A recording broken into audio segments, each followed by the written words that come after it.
Welcome to the Around the North Sports Show. I'm your host, Jay Houselander, with my co-host, Tony Bonifero and Michael Hapanovich. How are you guys today? Doing pretty good, Jay. Awesome, man. Lots to talk about today. Yeah, first and foremost, Sioux Thunderbirds played against Timmins in Game 6, lost 4-2. So their repeat for back-to-back championships are done. They lost against Timmins in Game 6.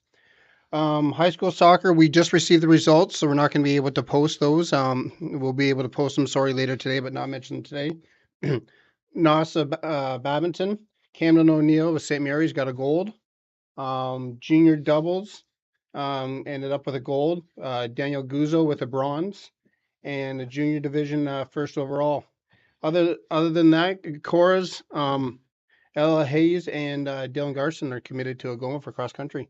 So a couple more kids from the Sioux committed to high school sports. So it's Yeah, Algoma U and Sioux College have got their fair amount of kids this year. They've Exactly. added a lot of kids, yeah. Yeah, and congrats to the Thunderbirds. I know they fell a little bit short here, but you know what Coach Henderson and Jared are doing there. You know, they're definitely on the right path, and they had a great season. Timmins was an unreal team this year, and congratulations goes out to Timmins, obviously, for the big win. But there's no doubt Thunderbirds will be back. With who they have. So exactly. And just to touch base, another two U18 players went in the U18 OHL draft.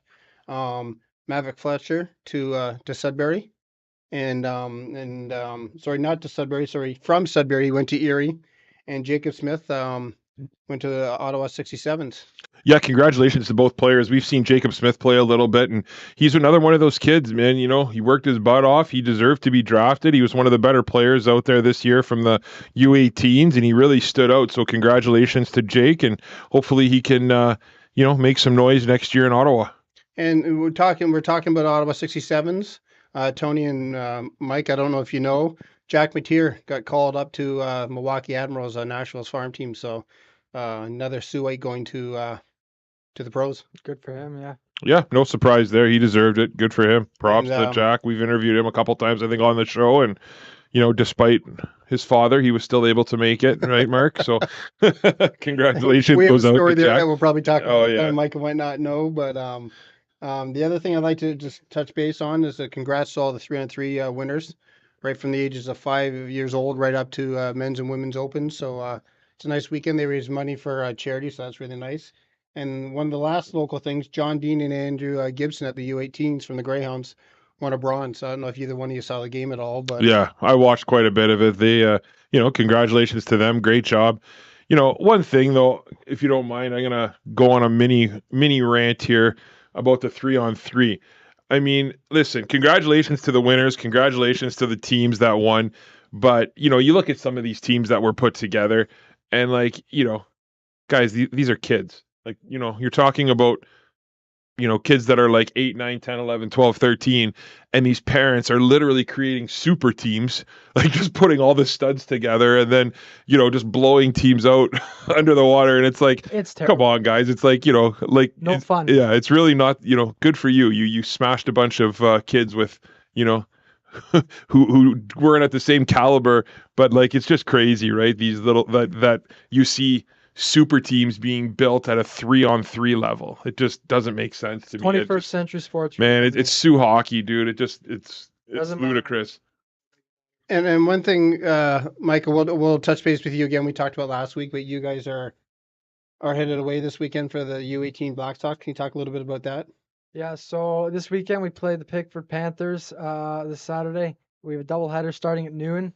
I'm actually looking forward to this series a lot because last year we lost a game to Pickford, and they are without a doubt one of the worst teams in their league. They haven't won a game this year, and the kids on their team last year, quite frankly, didn't know how to behave properly.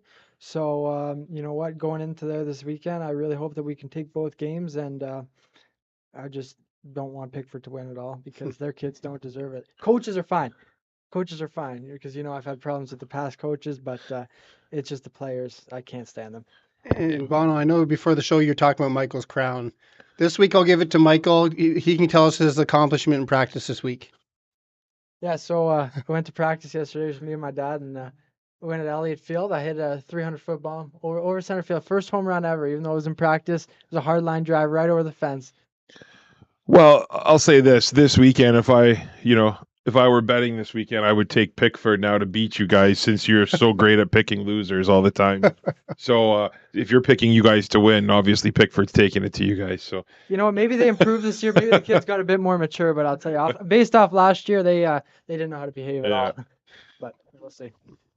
So and that wraps up for the local sports, and now we're going to get into Michael and Bono. One last thing though about local sports quickly. Ty Cartier, and this is kind My of apologies. this is kind of something that we wanted to talk about. Let's keep in mind, right? Ty Cartier was an undrafted free agent signing, right? Like nobody wanted this kid, and now he's coming out. He was Rookie of the Year in the AHL. Scored for your favorite team, Tony? Yeah, I know. Scored. Took it to them. Got an assist the next day. He texted his mom 9.5 hours before his NHL debut, and he just said playing, I guess, right? They rushed to Toronto. And then they rushed to Toronto. They were 1,600 miles away. Was that in Seattle or Colorado? It was in Denver, so it was in Colorado, and they actually got there 3 minutes into the game, just in time to watch Ty's first goal. So kind of a cool story. And actually the coolest part about that was, did you see Cartier's dad after they showed him? Hat? He was wearing the Sioux Greyhounds hat, which was kind of cool, right? Yeah. So No. props to Ty Cartier. But sorry, just one last thing, Mike. That's a kid, had an okay couple years in the OHL, missed a year due to COVID. and he didn't give up. He kept getting better every single season. This kid didn't get drafted into the show, and he didn't give up, and he actually got significantly better, worked himself into a contract, and now he's literally the talk of Seattle. He is loved in Seattle. He's talked about all throughout the NHL network, NHL radio. They're talking about this kid. So props to him. You know, if you're on the power play. on the power play, he's playing all situations. The coaches love him. And I just mentioned that because, you know, if you're a kid that doesn't get drafted, if you're kind of down and out, not knowing what's going to happen, you know, use a guy like this as motivation because look what he did. You know, unbelievable job. So congratulations to Ty. Your first game to play the last year's Stanley Cup champions. So for him, must have been a huge Crazy. feeling. Yeah. See something little else that I saw on social media here. Russell Wilson, this is just another example of how much better Seattle is than your poverty-ass Denver. Because even in other sports, they beat you. And I didn't want Seattle to win, but after I saw that, and even Bobby Wagner touched on it. Yeah, Seattle's better than Denver in every way, in every sport, and I really think he made a bad decision leaving. Just felt to touch on that, you know, with the series being concluded last night. Fair enough. So we'll move on now to the NFL draft, which took place Thursday night, or started Thursday night. And boy, what a draft it was. Tony, I know you're a Lions fan, and I would say they had a bad draft. I know you think otherwise. A lot of people who graded the draft gave the Lions a D or an F because they had 2 picks in the first round. They were originally supposed to have pick 6, traded down with Arizona to get pick 12, drafted Jahmyr Gibbs, who was supposedly, you know, a running back who was supposed to go in the second round. Then with their 18th pick, they took Jack Campbell. Is that his name? Yeah. Jack Campbell, who was supposed to go in the second or third round. So they just didn't utilize their early picks well. I know they got Branch in the second round. That was a good pick. But what do you think of it? Because I really am not much of a fan. First round, I was ready to fire Brad Holmes. Yep. Everything good that he did could have gone away. You could have got Tyree Wilson with that 6th overall pick. Yeah. You could have got a difference maker. I mean, Wilson is great, but his lingering, I think he has a foot injury. Yeah. Picking someone who has even a little type of injury, that always scares me. Yeah, but the Lions seem to do that, right? They took Jameson Williams last year in the first round. Look how that panned out. Yeah, exactly my point. So hated the first round. I mean, do I like Gibbs? Sure, I like Gibbs, but you had 2 other stud running backs as well. Early.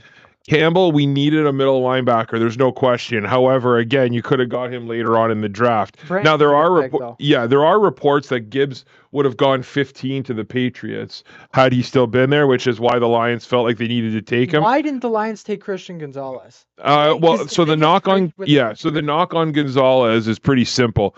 The knock on him is he's just not a tackler, right? He's a coverage guy, Yeah. and the Lions like their corners to tackle, so that's why. But I'll tell you this: their second round and third round, they absolutely crushed the draft. They got a guy Branch who I wanted them to take in the first round. Yeah. They got Laporta, the second best tight end in the draft. Okay. Apparently. But they were the first team to pick a tight end. Second, Yeah. after Kincaid. Yeah. Michael Meyer was still on the board. Yeah, I don't like him. I like Laporta better. I think, and to your point, the thing is Laporta didn't have a quarterback, right? So he was playing with a bunch of scrubs the last couple of years. Yeah. So he did okay. The DeAndre Swift trade, I hated. You traded Swift to the Eagles. Why is everyone helping the Eagles? I know. I don't understand this. I don't see how the Eagles lose a game next year. I mean, I was chirping Steve Hayes about how they don't have a running back. What are they going to do? Their offense is going to suck. Depends what Jalen Carter's like. He's a huge boomer bust candidate. Yeah, that's for that. But yeah, so overall, I thought the Lions draft was, the first round I didn't love. Second round, third round I absolutely loved. I would give it a C+, arguably. That's where I would go. That being said, it was significantly better than than you and Mike Pijon's favorite team, the Seattle Seahawks. Seattle Seahawks. Now, I loved our draft personally. I know you don't like Devin Witherspoon. No. He's a tackler, and he's a great cornerback, I think. He's going to fit in well with Tariq Woolen. I think that going to an organization like Seattle that has produced a cornerback like Woolen and has produced Richard Sherman, Pete Carroll, and they obviously know what they're doing. I think they can turn him into a high-level cornerback in his first year or two in the NFL. So my knock on that is simply what we talked about pre-show was the guy didn't play in the SEC. He played in the Big Ten, right? So he played in a non-passing conference in a league where there's not, I don't think there's, I mean, outside of Ohio State, it's tough to name an elite wide receiver in the Big Ten. You know, he didn't play against elite competition at the wide receiver position, and he did really well in coverage, but how that's going to translate to the next level, I don't know. He could be good, but I'll tell you this: I was happy Seattle took him because I didn't want the Lions to take him. So Now, our other first round pick, Jackson Smith Najigba, I thought was a great pick. Number 1 wide receiver in the draft, and to get him at pick 20, I thought it was just, they utilized their pick really well. yes and no. I mean, you have a team that has no defensive line. Okay, you guys don't have a defensive line. You have 2 absolute stud Pro Bowl receivers. To touch on the defensive line, this is something that John Schneider actually touched on after the draft. He said, "We drafted for skill, not for need." And I don't know how I felt about that, because going into the draft, You are such a hypocrite. So you say that's okay for Seattle, but the Lions do the exact same thing. They drafted skilled players, and you're telling them that they're brutal. they drafted Jack Campbell. They needed D-line, but they took You him. can't have they that took argument him for so one side, early. and that you can't have that argument for one, and then say it's okay that Seattle did the same thing. Okay, Seattle took the best players on the board. Tyler Lockett is headed into retirement soon. Najigba is going to fill the wide receiver role perfectly. He'll serve as the wide receiver 3 for a year or 2, and then he'll take over Lockett's role as the wide receiver 2. And currently, they have a top 2 wide receiver core in the NFL, only behind, I would say, the Bengals, maybe arguably the Eagles. Well, I mean, I would argue that they have a better wide receiving core. You could easily. I mean, I think he's going to be a great player. Smith and Najigba is going to be unbelievable for Seattle. Yeah. I think he's going to be a great football player. I just don't see how that pick, similar to the Gibbs pick for the Lions, I don't see how that pick makes Seattle better right now. So I feel like that could have been better used at a different position. Detroit. So did Detroit have to trade DeAndre Swift away? Yeah, Swift requested a trade. They just that came out today so after I didn't see that. it came out today after the Gibbs pick. Yeah, it literally came out about an hour ago. So he said he kind of wanted out, and I get it, right? So You're sure that New England wanted? that's what the report. That's what the about report. I mean, no one knows for sure, but that's just what the reports were, right? So That's. yeah. But why would they take Gibbs when they have Stevenson? They have Montgomery right now, but I don't know, think man. so. Who do you think is going to get the lead? I think they're going to kind of They'll split it but for they sure. want Gibbs to Yeah, go. no question. become the- Gibbs will take it. Yeah. So The other thing too about that, lastly, I'll say Gibbs. It worries me to see a running back to see if they could stay healthy all year, especially as a rookie. Very few rookie running backs are able to stay healthy. yeah, Now, quickly, we'll just touch upon these 3 players real quick because you had them written down. We talked about Jalen Carter already. I'm glad the Lions didn't take him. I don't care that he went to the Eagles. I think he'll be out of the league in 3 years. I don't think he's. I just don't like him. Bijan Robinson to Atlanta. I did say that. People have been giving this grade. Yeah. They've been giving it a bad grade, and I just don't think they see your point. Because after you told me that, I said that makes perfect sense. Yeah. It really does, and I think that was a good pick for Atlanta. Me too. I love it. I think Atlanta's going to be a team to watch this year. Desmond Ridder. Maybe not this year, but I think in the next 2 or 3 years. Fair enough. Desmond Ridder, no quarterback going into their second season has been better set up for success. This guy has They have a good O-line too. Yeah, Drake London. They got wide receiver. They got Kyle Pitts at tight end, If he can Bijan stay at running back. Yeah, They're set there. And then Joey Porter Jr. falling to the second He round. just got. Kind of understand that, but I think it's really cool that he gets to play for Pittsburgh. Yeah. And one of the coolest draft stories, quickly, if you haven't seen it yet, and I can't remember Cowboys. the Cowboys. Yeah, I love that. Yeah, if you haven't seen it yet, Google the Cowboys. I can't even remember his name, but the scout for the Cowboys, his son got drafted. Really cool story. Love that. He was able to call his son and say, "We're picking you." You want to come to work with me next week? Yeah, that was great. That was Yeah. great. So one other player I'd like to touch on, and this guy's a little bit crazy with his mayonnaise and all that other shit. Will Levis falls to the second round, and he's picked by the Tennessee Titans. So now, currently on their roster, the Titans have Malik Willis, who it appears they've given up on pretty easily, Will Levis, and Ryan Tannehill. So what do we do with Willis and Tannehill? Are they going to stay there? Are they What going do to get waived? What do you think? I don't think Tannehill's going to be there this year. I think they're going to cut him. There's just no point in keeping him, really. And the only point maybe in keeping him would be to give Levis a little bit of experience. Malik Willis, they're either going to keep Willis or Tannehill, and it's only going to be, I think, for one more year. I don't think Malik Willis is going to be there beyond this year. So the fall of Will Levis fascinated me, absolutely fascinated me. No, it didn't. But not for me. yeah, I knew he I was gonna fall. fascinated by it because I did understand it to a degree, but then when you hear all the draft people talking, you hear all the reports come out about Yeah. his interviews, and he just came across really cocky, really arrogant. He blamed his teammates for why he was for his mishaps. Just he came across really poorly in the interviews, and that's kind of why he got dropped. So So for anyone who doesn't know, Sorry, I'm going to interrupt for a second. Tony, Mike Pigeon, Seattle should went for stud on D-line first. I agree. They are taking gambles on rotational guys, and Witherspoon was on no mock draft. That was just for Mike Pigeon. Yeah. okay, now I'll touch and on Mike's this. a diehard Seahawks fan. So I'll touch on this. Yeah. Pete Carroll and John Schneider are one of those. That's one of the best combos in the league. They know what they've been doing, and they've only had one losing season in like the last 10 years. So I am not going to try and make an excuse other than I trust them. Yeah. And that's fair. And listen, that's actually the first thing that you've said that I don't have a response for, because I love that. I completely agree with you. That's how I kind of feel about Brad Holmes so far too, is the exact same thing you just said.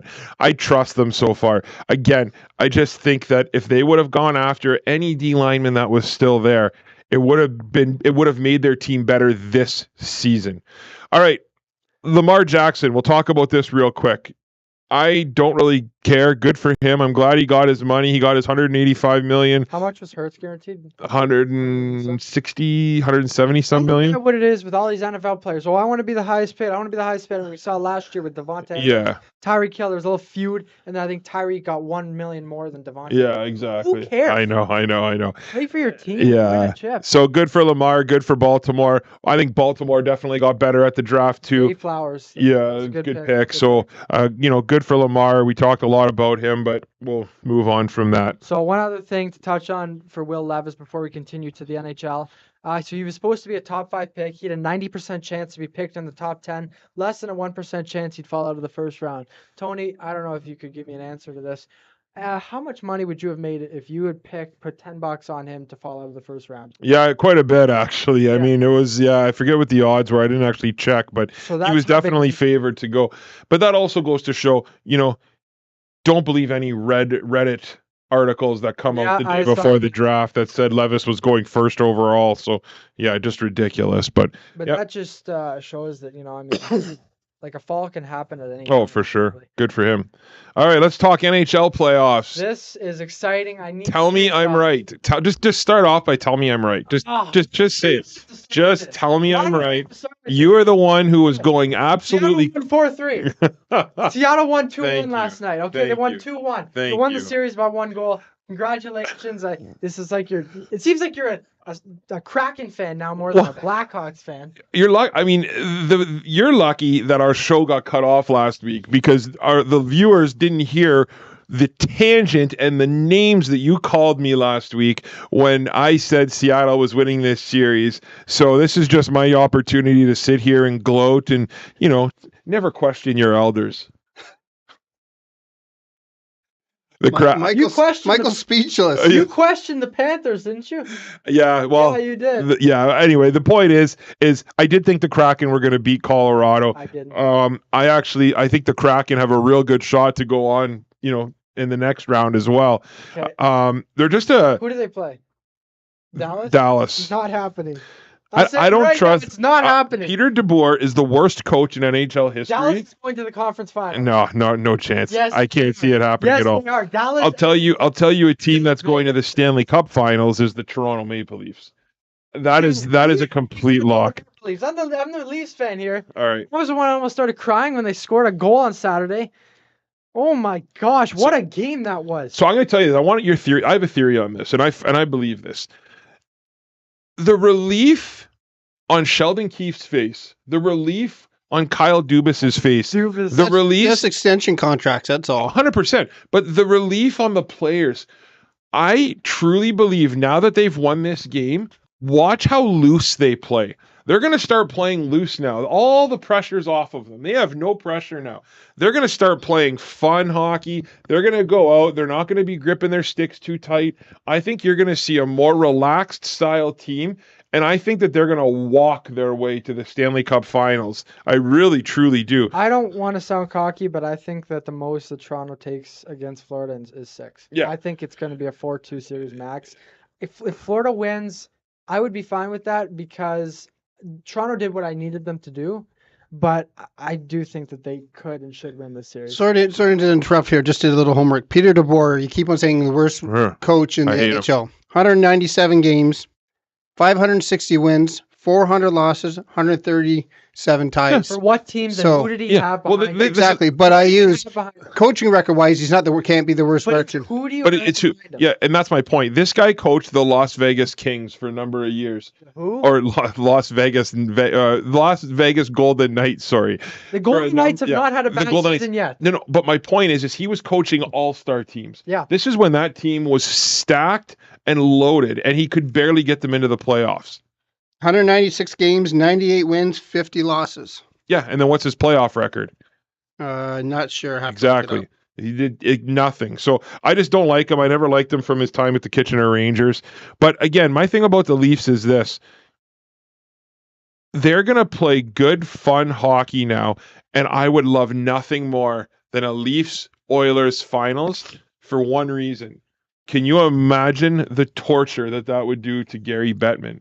Gary Bettman would lose his mind if it was two Canadian teams in the finals. You know what he would do? You know what he's going to do in the conference finals? He's going to give Toronto Wes McCauley 7 games in a row.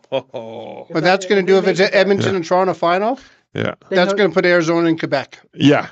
Well, He likes Toronto more than Edmonton. So Toronto's going to win if it goes to that. for sure. I would hope so anyway. So for round 2 matchups, just going to make my predictions really quick. Yep. Panthers, Leafs. I got Leafs in 6. What about you? Yeah, I think Leafs in 5, to be honest. Okay. Yeah. Even better to hear. Kraken, Stars. I'm taking Stars in 7. I'm taking the Kraken in 6. Sure. Yeah. I'm taking the Stars, though. All right. I got to go with the Stars. Oilers, Golden Knights. I'm going Golden Knights in 7. Yeah, you know what? I go back and forth on this one too, but maybe I'm just going with my heart here over my brain. But I like the Oilers, man. I like what they're doing. I think that I think they're on the right path. What they're getting that I love is they're actually getting secondary scoring. Yeah. For the which they haven't had much. So And for anyone who watched the last game and wondered what happened with Stuart Skinner, that was his stick's fault, not him. 100%. I think the Oilers win this series in 6. Okay, sure. Well, the first round is not over yet. Tonight we have the Devils and the Rangers. They face off in New Jersey at 8 o'clock p.m. The series is tied 3-3. I hope so much that the Devils win this. Yeah, this series blows me away. I can't wrap my head around what I'm watching. Who predicted the Devils to win 2 straight in New York Well, and then a third? The Rangers looked Jersey. so dominant the first couple games against yeah. the Devils. I like their team. They look like they were going to walk through this series, and the Devils just, like they got alligator blood. They just keep kicking, keep coming back. Yeah. Honestly, I mean, I'm going to take the Rangers. I think the Rangers should do it tonight, but I mean, would I be surprised if the Devils won 5-1? No, not in the slightest. If the Devils win, they would play Carolina. I think that Carolina would take that in 6 or 7. Yeah, see, I think the Devils or the Rangers beat Carolina in 6 games, maybe even 5, and I'll tell you why. The Rangers, yes. Devils, no. The reason being is I just don't understand, or I can't see Carolina being able to fight through all of these injuries. When you're missing 3 of your top 6 forwards, that's Who are a they tough missing? thing to come out of. They're missing. We talked about this last week. Yeah, and I can't Svechnikov, remember the third ones. Svechnikov, Teravainen and one other one. Jay can look it up. But I don't know. He might even be back, the other one. But it's just really tough when you're in that situation. So, I like Carolina. I love Brindamar. I hope they actually win, but we'll see what happens. Bettman hates Canadian teams, but there's also a couple blue-collar American teams that he's not a fan of, I'm guessing, because they haven't been good for a while, Yeah. such as Buffalo and New Jersey, I would say. Yeah. They're in the mix there, too. So- How do you think Bettman would feel about a Leafs-Devils conference finals? Yeah, I think Bettman wants a team from the South to advance, He right? He does. does. He wants a Southern team. Vegas, Yeah, he wants to Vegas, keep that. He wants to keep that, that momentum going that he has. So Vegas Rangers, Vegas. so we'll Mariners. see what happens. That would be his dream, I would say. All right, and last thing, let's touch upon the NBA playoffs real quick. So NBA playoffs, I don't know if you watched any of the Golden State Sacramento That series. stays alive. I know you sure did. Tom. I loved that series. That series was like, it was such bad basketball at some points. Like Game 6, How do you let that was the Curry worst score- game. How do you let Curry score 50 points in Game 7? So that was the greatest Game 7 performance in NBA history. okay, That's come right. I on. said it. I'm dead serious. Look it up. It is the greatest single Game 7 performance in NBA history. Let's take the first quarter out of that. First quarter, he didn't even play that well. What he did in the second, third, and fourth quarter is unbelievable. He single-handedly won that game for that team. Good for him. And I can't wait till they make the NBA Finals yet again. Where is the heart in this Grizzlies team? How do you lose by 40 points in a must-win game? I know. I mean, if you lose, sure, but losing by 40? I know. What the hell? Yeah, it makes no sense. I mean, it is what it is. It's the NBA. Lakers, Warriors. Klay Thompson came out. He spoke yesterday. He said, "This is the series I've been waiting 12 years for." This is going to be an amazing series, Tony. I don't. I think Golden State wins this in three games if it was possible. That's like, I don't think this is going to be. I think Golden State's going to walk through these guys in 5 games, Should that be the bet talking? maybe 6. No, I actually believe that. I think. Now, part of that is just my distrust for the Lakers and and that type of stuff. Antonio Davis, you can rely on him for a good every second game. If you've noticed his stats, every second game he puts up like 30. Who's this? Antonio Davis for the Lakers. His first name's Antonio, isn't it? Anthony. Anthony Davis. Sorry, Antonio there for Davis used to play for the Raptors years ago. But no, Davis. Every second game, that's what he does, and that's not going to cut it in the playoffs. You need that consistency. So I think I can't wait for that. And then I think the Nuggets are just going to walk through everybody too. So I love the Nuggets, but I cannot see them walking through everyone. yeah, And once they get to the finals, if they have to face Boston, I don't think the series will go beyond 5. yeah. And So, what the hell is with this Miami Heat team? What is going on? I mean, they lose to the Hawks in the play-in. They lose to Milwaukee once, and then they take Milwaukee in 5, and they beat the Knicks yesterday in New York. Kyle Lowry I never really loved him when he played for Toronto, but watching him, he is just playing some of the best basketball of his life right now. It is impressive to watch. Good for Miami. I've never really been much of a Heat fan, but what they're doing is super impressive. And Did Jimmy get hurt yesterday? I saw him down for. yeah, I think he'll be okay, but he did go down, so we'll see. But yeah, Sixers, Celtics. Celtics are usually taking this one. I think Joel Embiid's doubtful for Game 1, and after that, I just can't see them winning. no, I agree. So yeah, That'll wrap up today's show of Around the North. Sports. Just before we wrap up, Tony, you'd probably be able to give your 2 cents on this one. We have to give a big shout out to Robbie Grev, a football coach over the years and referee. Sioux Fire Department announced his retirement this morning. yeah, I saw that too. So congratulations, obviously, to Rob. Rob's been a referee in the football community here for a number of years. You had your words with him? Oh, I've gotten Rob. The funny thing about Rob is he likes to play jokes. He's a bit of a prankster, right? So he can't get me on it anymore. But the first few times he got me on this, so my team would go out for the coin toss and they do heads or tails, right? So they call it. So, and we would always want to defer if we won the toss. So we go out there, we would win the toss, and we would say defer. And then Rob would turn around and Grev would look at me and he'd say, St. Mary's or Tony's team in Sioux Minor, they've decided to receive the ball. and I'd lose my marbles saying, no, we're kicking. We don't want that. And then he would just start laughing hysterically at me. And he got me with that like 3 or 4 times before I realized he was joking. But yeah, so Rob's great though. He's been a part of the football community for a number of years, was an outstanding football player. His son, Pete, was an outstanding football player in the Sioux too. And Rob does a lot of good with the refereeing and the officials. And, congratulations to him. Hopefully he has time to spend, I know he's loves traveling. He absolutely he's very athletic still, loves kayaking, loves bike riding. So congratulations to him in his retirement. He deserves it. He's done a great job. And live your life and have a great time, man. And I'm going from the sidelines from what I see. And he does it in senior, but more in junior. He will actually talk the kids through what to do. Like if they're doing something wrong, he'll actually talk to them in the stoppage to play to help, and that's something that's huge. Yeah, it's huge in Sioux Minor football. He's been a huge advocate of Sioux Minor football. He's done a great job for us with Sioux Minor, and he's great with the kids. They love him, and he definitely doesn't have to put in the time that he does, but he does, and it's greatly appreciated. And like I said, he does an awesome job. So congratulations to Rob and his family, and all the best, man. You deserve it. And we'll just throw it back to you, Michael, for wrapping it up. All right, thank you everyone for tuning in today's episode of Around the North Sports Show. We'll be back on the air next Monday. We'll have a lot of stuff to talk about again because, we'll be about halfway through round 2, both the NBA and NHL playoffs. And boy, I'm sure a lot of interesting stuff's going to happen this week. So thank you everyone for tuning in, and